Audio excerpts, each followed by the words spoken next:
എല്ലാവർക്കും വിനീതമായ നമസ്കാരം. ശങ്കരാചാര്യർ സ്വാമിജി രചിച്ച കനകധാരാ സ്തോത്രം എല്ലാവർക്കും അറിയാവുന്നതാണ് അല്ലേ? എന്നാലും ഒന്ന് പറയുകയാണ്. ഒരിക്കൽ ഭിക്ഷാടനത്തിനായി ശങ്കരാചാര്യർ സ്വാമിജി ഒരു സ്ത്രീയുടെ ഗൃഹത്തിലെത്തി. വളരെ വാർദ്ധക്യത്തിലായിരുന്ന അവർ എന്ത് ശങ്കരാചാര്യർക്ക് കൊടുക്കും എന്നുള്ള ഒരു ചിന്തയിലായി. കാരണം അവരുടെ ഗ്രഹത്തിൽ ഒന്നും തന്നെ ഇല്ലായിരുന്നു വിശപ്പടക്കാനായിട്ട്. പണ്ടുള്ള ഗ്രഹങ്ങളിലെല്ലാം തന്നെ നെല്ലിക്ക സൂക്ഷിക്കുമായിരുന്നു. നെല്ലിക്ക വീടുകളിൽ സൂക്ഷിച്ചാൽ മഹാലക്ഷ്മി വീടുകളിൽ നിന്ന് പോകില്ല എന്നൊരു വിശ്വാസമുണ്ട്. അതുകൊണ്ട് തന്നെ പണ്ടുള്ള എല്ലാ ഗ്രഹങ്ങളിലും നെല്ലിക്ക ഉപ്പിലിട്ടോ ഉണക്കിയോ ഒക്കെ സൂക്ഷിക്കുകയായിരുന്നു. അങ്ങനെ ആ സ്ത്രീയുടെ വീട്ടില് ഒരു ഉണക്ക നെല്ലിക്ക മാത്രമാണ് അവശേഷിച്ചിരുന്നത്. ആ ഒരു ഉണക്ക നെല്ലിക്ക വളരെയധികം സന്തോഷത്തോടെ ഭക്തിയോടെ ആ സ്ത്രീ ശങ്കരാചാര്യർക്ക് നൽകി. വളരെ സന്തുഷ്ടനായ ശങ്കരാചാര്യർ ആ സ്ത്രീയുടെ അവസ്ഥ മനസ്സിലാക്കിയതിന് ശേഷം കനകധാരാ സ്തോത്രം അവിടെ നിന്ന് ആലപിക്കുകയും ആകാശത്ത് നിന്ന് സ്വർണ്ണ നെല്ലിക്കകൾ വർഷിച്ചു എന്നുമാണ് ഐതിഹ്യം. അതുകൊണ്ട് തന്നെ കനകധാരാ സ്തോത്രം ദാരിദ്ര്യ നിർമ്മാർജ്ജനത്തിന് ഏറ്റവും പ്രധാനപ്പെട്ട ഒന്നായിട്ട് കണക്കാക്കുന്നു. സാമ്പത്തിക ബുദ്ധിമുട്ടുകളും അസുഖങ്ങളും എല്ലാം ബാധിച്ച് ദുരിതത്തിലായ ജീവിതത്തെ കരകയറ്റാനായിട്ട് കനകധാരാ സ്തോത്രം ജപിക്കുന്നത് വളരെയധികം ഉത്തമമായി കരുതപ്പെടുന്നു. അതുകൊണ്ട് തന്നെ കനകധാരാ സ്തോത്രം ഈ കലിയുഗത്തിൽ ഒരു നിധി തന്നെയാണ്, അല്ലെങ്കിൽ അമൃത് തന്നെയാണ്. അപ്പോൾ നമുക്ക് ഇന്ന് കനകധാരാ സ്തോത്രത്തിന്റെ പൂർണ്ണമായിട്ടുള്ള മലയാള അർത്ഥം നോക്കാം. ഞാൻ ഈ മലയാള അർത്ഥങ്ങൾ മാത്രം പറയുന്നതിന് കാരണം വേറെ ഒന്നുമല്ല. കാരണം നമ്മളെപ്പോലുള്ള സാധാരണക്കാർക്ക് എന്താണ് ഉദ്ദേശിക്കുന്നത്, എന്താണ് ആ സ്തോത്രത്തെ കുറിച്ച് അർത്ഥമാക്കുന്നത് എന്ന് മനസ്സിലാക്കിയാൽ മാത്രമേ അത് പാരായണം ചെയ്യാനുള്ള ഇഷ്ടം കൂടുകയുള്ളൂ, അല്ലേ? അതുകൊണ്ട് തന്നെ ഇതിന്റെ അർത്ഥം അമ്മയുടെ നാമത്തിൽ അമ്മയുടെ അനുഗ്രഹത്തോടെ പറയുകയാണ്. അതില് ആദ്യത്തെ ദേവീ സ്തുതി എന്ന് പറയുന്നത്, പൂമൊട്ടുകൾ അണിഞ്ഞ താമര വൃക്ഷത്തിൽ എപ്രകാരമാണോ വണ്ടുകൾ രോമാഞ്ചമണിയിക്കുന്നത്, അപ്രകാരം ശ്യാമള കോമളമായ വിഷ്ണു ഭഗവാന്റെ മനോഹരമായ ഉടലിൽ ദേവിയുടെ അഞ്ജന കണ്ണുകൊണ്ടുള്ള നോട്ടം പുളകമണിയിക്കുന്നു. ഇപ്രകാരമുള്ള അവിടുത്തെ കടാക്ഷത്താൽ എനിക്ക് മംഗളപ്രാപ്തി നൽകിയാലും എന്നുള്ളതാണ്. അതായത് മഹാവിഷ്ണുവിനെ അമ്മയുടെ കണ്ണുകൾ കൊണ്ടുള്ള നോട്ടം പുളകമണിയിക്കുന്നത് പോലെ എൻ്റെ ജീവിതവും അമ്മയുടെ കടാക്ഷത്താൽ നന്മ നിറഞ്ഞതാകണേ എന്നുള്ളതാണ് ഈ ഒരു പ്രാർത്ഥന. അടുത്തതായിട്ട് രണ്ടാമത്തെ സ്തുതിയാണ് കരികുവലയ പുഷ്പത്തിൽ. അതായത് കരികുവലയ പുഷ്പം എന്ന് പറയുന്നത് ഒരു നീല നിറത്തിലുള്ള പുഷ്പമാണ്. അതിന്റെ ഫോട്ടോ ഞാൻ മുകളിൽ കൊടുത്തേക്കേട്ടോ. വണ്ടു ചെന്ന് അടുക്കുകയും ഉടൻ പിന്മാറുകയും വീണ്ടും വീണ്ടും അത് ആവർത്തിക്കുകയും ചെയ്യുന്നത് പോലെ പ്രേമപരവശയായ ദേവിയുടെ നോട്ടം ഭഗവാനിൽ ചെന്നെത്തുകയും ലജ്ജയോടെ കണ്ണുകൾ പിൻവലിക്കുകയും വീണ്ടും വീണ്ടും ഇത് ആവർത്തിക്കുകയും ചെയ്യുന്നു. ഇത്തരത്തിലുള്ള ദേവിയുടെ കടാക്ഷം എനിക്ക് ഐശ്വര്യം നൽകുമാറാകട്ടെ എന്നുള്ളതാണ്. അതായത് കരികുവല പുഷ്പം എന്ന് പറയുന്നത് നീല നിറത്തിലുള്ള പുഷ്പമാണ്. ഭഗവാന്റെ മൃദുലമായ ശരീരത്തെയാണ് അത് സൂചിപ്പിക്കുന്നത്. അപ്പോൾ ആ പുഷ്പത്തിൽ വണ്ട് വന്ന് അടുക്കുമ്പോൾ, അതായത് അമ്മയുടെ മിഴികൾ വണ്ടിനോട് സമമായിട്ടാണ് ഇവിടെ ചിത്രീകരിച്ചിരിക്കുന്നത്. കരിവണ്ടിനോട് സമമായിട്ട് അത്ര മനോഹരമായിട്ടുള്ള കറുത്ത മിഴികളാണ് അമ്മയ്ക്കുള്ളത് എന്നുള്ളതാണ് വേറൊരു അർത്ഥം എന്ന് പറയുന്നത്. അപ്പോൾ ഭഗവാന്റെ അത്രയും മനോഹരമായ നീല ഉടലിൽ അമ്മയുടെ കറുത്ത കണ്ണ് നോട്ടം ചെന്നെത്തുന്നത്, അതിനെ ഇവിടെ സൂചിപ്പിച്ചിരിക്കുന്നത് ഭഗവാന്റെ മൃദുലമായ ശരീരം കരികുവലയ പുഷ്പത്തിനോടും അമ്മയുടെ മനോഹരമായ മിഴികൾ കരിവണ്ടിനോടുമാണ് ഉപമിച്ചിരിക്കുന്നത്. അത് ഈ പുഷ്പത്തിന്റെ ഫോട്ടോ കാണുമ്പോൾ നിങ്ങൾക്ക് മനസ്സിലാവും കേട്ടോ. അപ്പോൾ അങ്ങനെ ഭഗവാനെ നോക്കുമ്പോൾ അമ്മയ്ക്ക് ലജ്ജ വരുന്നു, വീണ്ടും കണ്ണുകൾ പിൻവലിക്കുന്നു. അങ്ങനെയുള്ള അമ്മയുടെ മനോഹരമായ മിഴികൾ കൊണ്ടുള്ള നോട്ടം എൻ്റെ ജീവിതത്തിലും നമ്മുടെ ജീവിതത്തിലും ഐശ്വര്യം കൊണ്ടുവരട്ടെ എന്നുള്ളതാണ് രണ്ടാമത്തെ സ്തുതിയുടെ അർത്ഥം എന്ന് പറയുന്നത്. അടുത്തതായിട്ട് മൂന്നാമത്തെ സ്തുതിയുടെ അർത്ഥമാണ്, അനന്തശായിയായ ഭഗവാന്റെ പാദസേവയിൽ മുഴുകിയിരിക്കുന്ന ദേവിയുടെ കണ്ണുകൾ ആനന്ദപരവശമായി ഇമയാട്ടം പോലുമില്ലാതെ കൃഷ്ണമണികൾ മാത്രം ചലിപ്പിച്ച് ഭഗവാന്റെ തിരുവുടലിൽ ഒളിനോട്ടം നടത്തുന്നു. ഇപ്രകാരമുള്ളതും ഭഗവാനോടുള്ള പ്രണയം കൊണ്ട് അഴകേറിയതുമായ അമ്മയുടെ ആ ഒരു നോട്ടം എനിക്ക് ഐശ്വര്യം നൽകട്ടെ എന്നുള്ളതാണ് കേട്ടോ ഈ ഒരു മൂന്നാമത്തെ സ്തോത്രം. അതായത് ഇവിടെ മഹാലക്ഷ്മി മഹാവിഷ്ണു, മഹാലക്ഷ്മിയുടേതാണല്ലോ കനകധാര സ്തോത്രം. അപ്പോൾ അമ്മ എപ്പോഴും ഭഗവാന്റെ പാദസേവയിൽ മുഴുകിയിരിക്കുന്നതാണല്ലേ. ഭഗവാൻ അനന്ത ശയനത്തിൽ ഇങ്ങനെ കിടക്കുമ്പോൾ അമ്മയുടെ സ്നേഹം, അമ്മയുടെ സ്നേഹവും അമ്മയുടെ ആത്മാർത്ഥതയും ആ അമ്മയുടെ ഭഗവാനുള്ള സ്നേഹവും എല്ലാം ആണ്.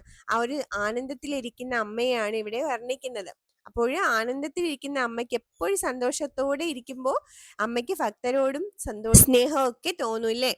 അപ്പോഴ് ഭഗവാനോട് ഇരിക്കുമ്പോഴാണ് അമ്മ എപ്പോഴും സന്തുഷ്ടയായിട്ട് ഇരിക്കുന്നത്. അതുപോലെയാണ് മഹാദേവനോട് ഇരിക്കുമ്പോഴാണ് പാർവതി ദേവിയും എപ്പോഴും സന്തുഷ്ടയായിട്ട് ഇരിക്കുന്നത് അല്ലെ.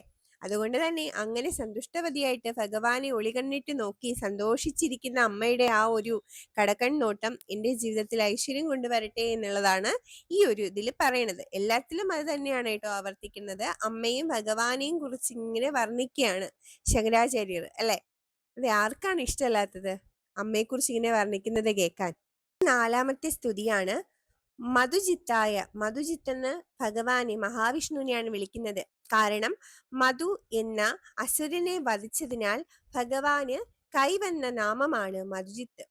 ഭഗവാന്റെ കൗസ്തുഭ രത്നം വിളങ്ങുന്ന മാറിടം, ഇന്ദ്രനീലക്കല്ലിന്റെ പ്രഭ ചൊരിയുന്ന കണ്ണുകൾ കൊണ്ടുള്ള ദേവിയുടെ നിരന്തരമായ കടാക്ഷത്താൽ നീലഹാരാവലി പോലെ വിളങ്ങുന്നു.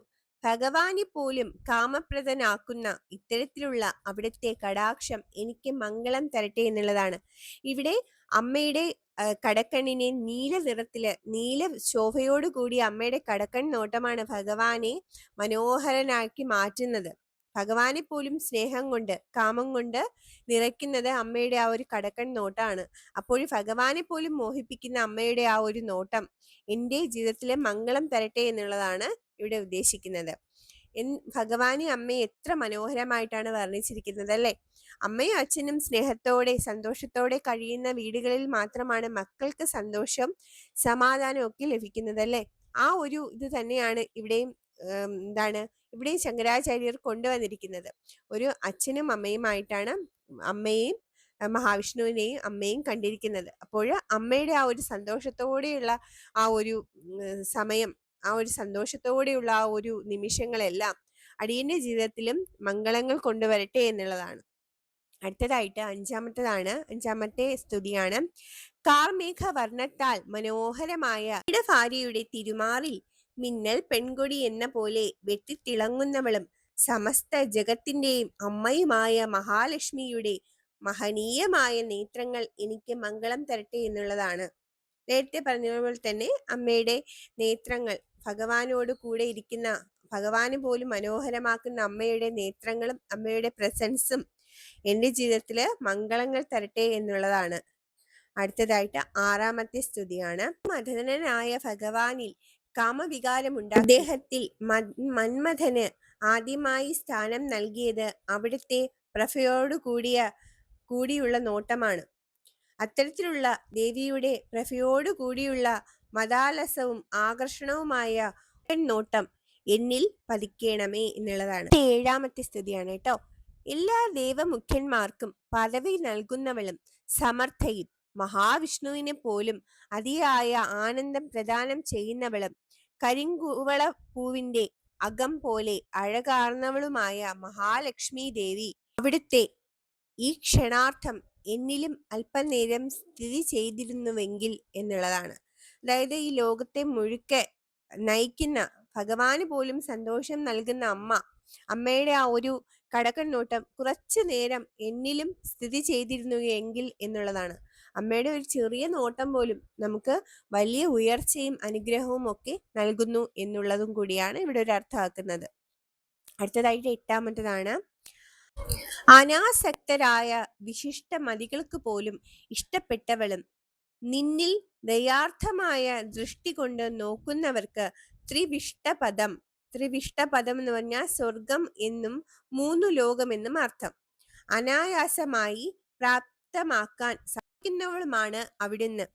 ഇത്തരത്തിൽ മാഹാത്മ്യമുള്ള കമലവാസിനിയായ അവിടുത്തെ വിടർന്ന താമരപ്പൂവിന്റെ ഉൾഭാഗം പോലെ മനോഹരമായതും ഇഷ്ടവരദാനം നൽകുന്നതുമായ കടക്കൺ നോട്ടം എനിക്ക് പുഷ്ടിയെ പ്രദാനം ചെയ്യട്ടെ എന്നുള്ളതാണ് ഈ ഒരു 8ാമത്തെ വർണ്ണനയിൽ അമ്മയുടെ സ്തുതിയിൽ പറയണത് കേട്ടോ. അമ്മയുടെ ആ ഒരു കണ്ണിന് താമരപ്പൂവിന്റെ ഇതളുകളോട് സമമായിട്ട് പറയുന്നുണ്ട്. അമ്മയുടെ ആ ഒരു നോട്ടം എനിക്ക് പുഷ്ടി എന്ന് പറയുന്നത് എന്താണ്, ഐശ്വര്യം എന്നെല്ലാം അർത്ഥമാക്കുന്നുണ്ട്. അത് പ്രദാനം ചെയ്യട്ടെ എന്നുള്ളതാണ് ഇതിൽ പറയണത്. അടുത്ത 9ാമത്തേതാണ് കേട്ടോ. എത്ര മനോഹരമായിട്ടാണ് ഇത് വർണ്ണിച്ചിരിക്കുന്നത് നോക്കൂ. ദാഹം സഹിക്കവയ്യാതെ ദയനീയമായി കാർമേഘത്തിനോട് അപേക്ഷിക്കുന്ന വേഴാമ്പലിന് മനസ്സലിഞ്ഞ് കാർമേഘം എപ്രകാരമാണോ മഴ പൊഴിച്ചു നൽകുന്നത്, അപ്രകാരം നാരായണ പ്രണയിനിയുടെ നോട്ടമാകുന്ന കാർമേഘം കാറ്റിന്റെ സഹായത്തോടെ ദാരിദ്ര്യം കൊണ്ട് ആർത്തനായ ഈ കുഞ്ഞു പറവയായ എൻ്റെ കർമ്മദോഷങ്ങളുടെ ചൂട് എന്നേക്കുമായി ദൂരീകരിക്കണമേ എന്നുള്ളതാണ്. അതായത് മനസ്സിലായല്ലോ, കാർമേഘകാരമാണോ മഴ കൊണ്ട് വേഴാമ്പലിന്റെ ദാഹം ശമിപ്പിക്കുന്നത്, അപ്രകാരം ദാരിദ്ര്യമാകുന്ന ദുഃഖം കൊണ്ട് വലയുന്ന എൻ്റെ ജീവിതത്തില് അമ്മയുടെ കടാക്ഷം ആ ദുഃഖങ്ങളെല്ലാം ദൂരീകരിക്കട്ടെ എന്നുള്ളതാണ് 9ാമത്തെ സ്തുതി എന്ന് പറയുന്നത്. ഇവിടെ വേറൊരു കാര്യം സൂചിപ്പിക്കുന്നുണ്ട്. കർമ്മദോഷങ്ങളാണ് നമുക്ക് ദാരിദ്ര്യവും ദുഃഖവും എല്ലാം നൽകുന്നത് എന്നുള്ളതാണ്. അമ്മയുടെ നിരന്തരമായ അമ്മയോടുള്ള പ്രാർത്ഥന കർമ്മദോഷങ്ങളെ കുറയ്ക്കുന്നു എന്നുള്ളതും ഇവിടെ അർത്ഥമാക്കുന്നുണ്ട്. അടുത്തതായിട്ട് 10ാമത്തെ സ്തുതിയാണ്. ഗീർ ദേവതയായും, ഗീർ ദേവത എന്ന് വെച്ചാൽ എല്ലാ സൃഷ്ടികൾക്കും കാരണമായ ശക്തി സ്രോതസ്സായവളും വാഗ്ദേവതയും ബ്രഹ്മാവിന്റെ പത്നിയുമായ സരസ്വതി ദേവിയാണ് പറയുന്നത്.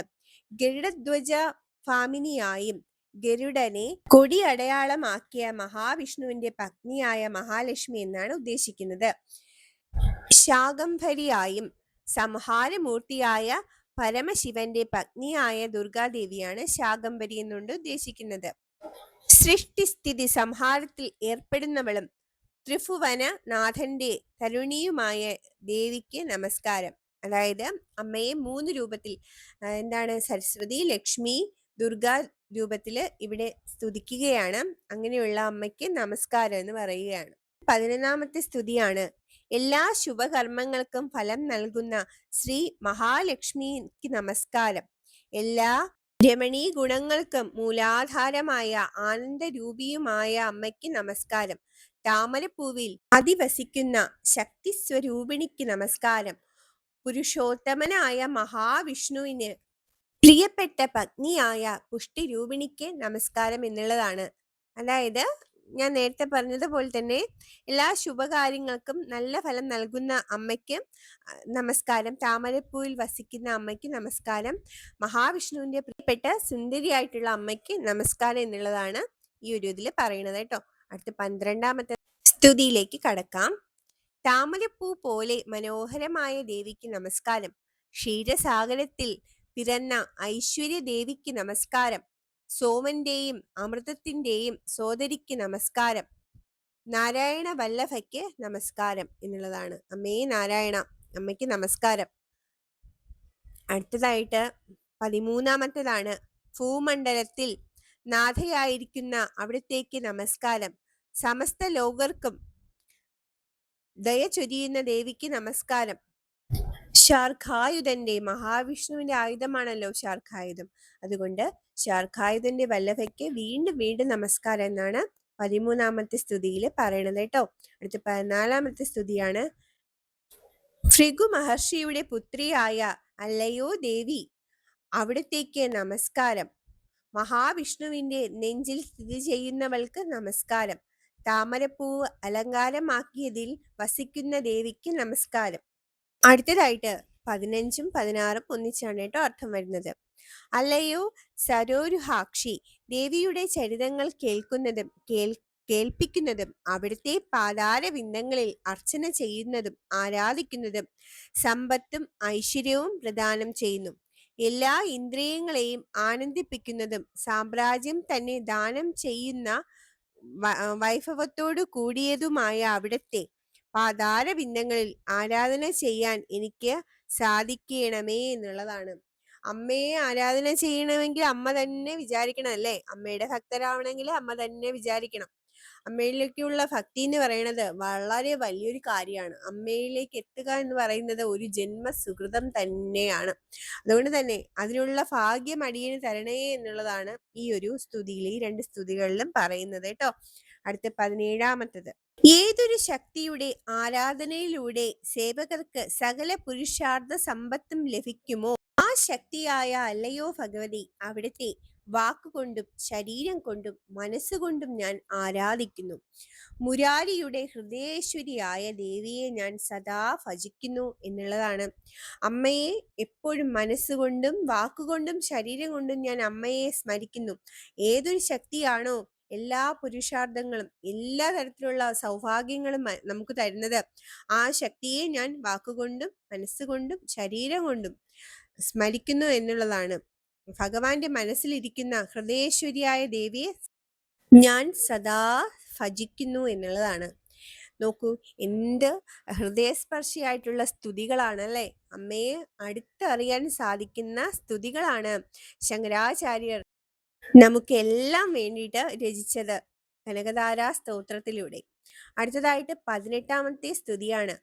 താമരപ്പൂവിൽ വസിക്കുന്നവളും മനോഹരമായ കരങ്ങളിൽ താമരപ്പൂ ഏന്തിയവളും ധവളമായ അംശുകം എന്ന് പറഞ്ഞാൽ വസ്ത്രമാണ് കേട്ടോ, ഗന്ധമാലിന്യങ്ങളും അണിഞ്ഞു ശോഭിക്കുന്നവളും ഹരിവല്ലഭയും മനോജ്ഞയും അന്യരുടെ മനസ്സറിഞ്ഞ് പ്രവർത്തിക്കുന്നവളാണ് മനോജ്ഞ എന്ന് പറയുന്നത്. ത്രിഭുവനങ്ങൾക്കും ഐശ്വര്യത്തെ പ്രദാനം ചെയ്യുന്നവളുമായ അല്ലയോ ദേവി, എന്നിൽ പ്രസാദിച്ചാലും എന്നുള്ളതാണ് 18-ാമത്തെ സ്തുതി എന്ന് പറയുന്നത്. അടുത്തതായിട്ട് 19-ാമത്തെ സ്തുതി. ദ്വഗജങ്ങളാൽ സ്വർണകുടങ്ങളിൽ നിന്നൊഴുകുന്ന ഗംഗാജലത്തിൽ സർവാംഗങ്ങളും അഭിഷേകം ചെയ്യുന്നവളും ജഗത്തിന് ജനനിയും അശേഷ ലോകത്തിനും അധിപനായ മഹാവിഷ്ണുവിന്റെ പ്രിയ പത്നിയും അമൃത സമുദ്രത്തിന്റെ പുത്രിയുമായ ദേവിയെ പ്രഭാതത്തിൽ ഞാൻ സ്മരിക്കുന്നു എന്നുള്ളതാണ് 19-ാമത്തെ സ്തുതി എന്ന് പറയുന്നത് കേട്ടോ. അടുത്ത 20-ാമത്തെ സ്തുതി എന്ന് പറയുന്നത് കമലയും, കമലത്തിൽ വസിക്കുന്നത് കൊണ്ടാണ് അമ്മയ്ക്ക് കമല എന്ന പേര് ലഭിച്ചത്. കമലാക്ഷന്റെ വല്ലഭയുമായ അവിടുത്തെ കരുണപൂരിതമായ നോട്ടം കൊണ്ട് ഒന്നുമില്ലാത്ത ദരിദ്രനും ദയ അർഹിക്കുന്നവനുമായ ഈ ഉള്ളവനെ ഒന്ന് നോക്കേണമേ. ദേവിയുടെ കടക്കൺ നോട്ടം ഒന്നുകൊണ്ട് മാത്രം സകല സങ്കടങ്ങളും പരിഹാരം ലഭിക്കുമെന്ന് നേരത്തെ സൂചിപ്പിച്ചുവല്ലോ. സത്യാണ്, അമ്മയുടെ ഒരു നോട്ടം കൊണ്ട് തന്നെ എല്ലാ ദുഃഖങ്ങളും മാറിപ്പോകുമെന്ന് നേരത്തെയുള്ള സ്തുതികളിലെല്ലാം പറഞ്ഞിരുന്നു. അതുകൊണ്ട് തന്നെ അമ്മയുടെ ഒരു നോട്ടം ഈ ഒരു ദാരിദ്ര്യന്, അതായത് നമുക്ക് എല്ലാം ഉണ്ടെന്ന് നമ്മൾ സ്വയം വിചാരിച്ചാലും സത്യമായിട്ട് നമുക്കൊന്നുമില്ല, അങ്ങനെയുള്ള നമ്മളെ അമ്മ ഒന്ന് നോക്കണമേ എന്നുള്ളതാണ് ഇതില് പറയണത്. അമ്മയുടെ ഒരു നോട്ടം കൊണ്ട് തന്നെ ഒന്നുമില്ലാത്തവൻ രാജാവിന് തുല്യനായിട്ട് മാറുന്നതാണ് എന്നുള്ളതാണ്. അടുത്തതായിട്ട് 21-ാമത്തെ സ്തുതിയായിട്ട് പറയണത് ഈ സ്തോത്രം വായിച്ചാലുള്ള മഹിമയാണ്, ഗുണമാണ്.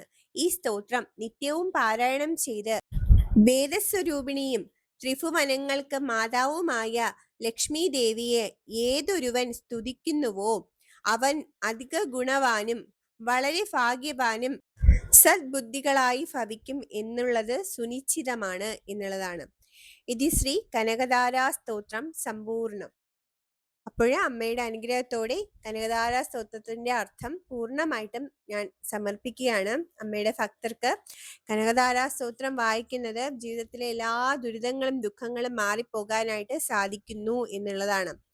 അമ്മയുടെ ഒരു ശക്തിയും ഒരു ചൈതന്യവും എല്ലാം, ഇത് അമ്മയുടെ ഒരു ഭാവവും എല്ലാം തന്നെ ഉൾപ്പെടുത്തിയെന്നാണ് കനകധാരാ സ്തോത്രം. നിങ്ങൾ അർത്ഥം കേട്ടല്ലോ പൂർണ്ണമായിട്ട്. ഇതാണ് ഇതിൻ്റെ ഒരു അർത്ഥം എന്ന് പറയുന്നത്. ഇതില് നമുക്ക് വേർതിരിച്ച അർത്ഥങ്ങൾ കണ്ടുപിടിക്കാനും സാധിക്കുന്നതാണ്. ഞാൻ പൊതുവായിട്ടുള്ള ഒരു അർത്ഥമാണ് കേട്ടോ പറഞ്ഞത്. അപ്പോഴ് എല്ലാവർക്കും അമ്മയുടെ സകല അനുഗ്രഹങ്ങൾ ഉണ്ടാകട്ടെ. എല്ലാവരും കനകധാരാ സ്തോത്രം എന്നും വായിക്കാൻ ശ്രമിക്കുക. എന്നും വായിക്കാൻ പറ്റിയില്ലെങ്കിലും വെള്ളിയാഴ്ച ദിവസങ്ങളിൽ വായിക്കാൻ ശ്രമിക്കുക. വെള്ളിയാഴ്ച ദിവസങ്ങളിൽ കനകധാരാ സ്തോത്രം വായിക്കുന്നത് വളരെ നല്ലതാണ്, വളരെ ഐശ്വര്യപ്രദമാണ്. അപ്പോൾ എല്ലാവർക്കും അമ്മയുടെ അനുഗ്രഹം ഉണ്ടാവട്ടെ. അമ്മേ നാരായണ.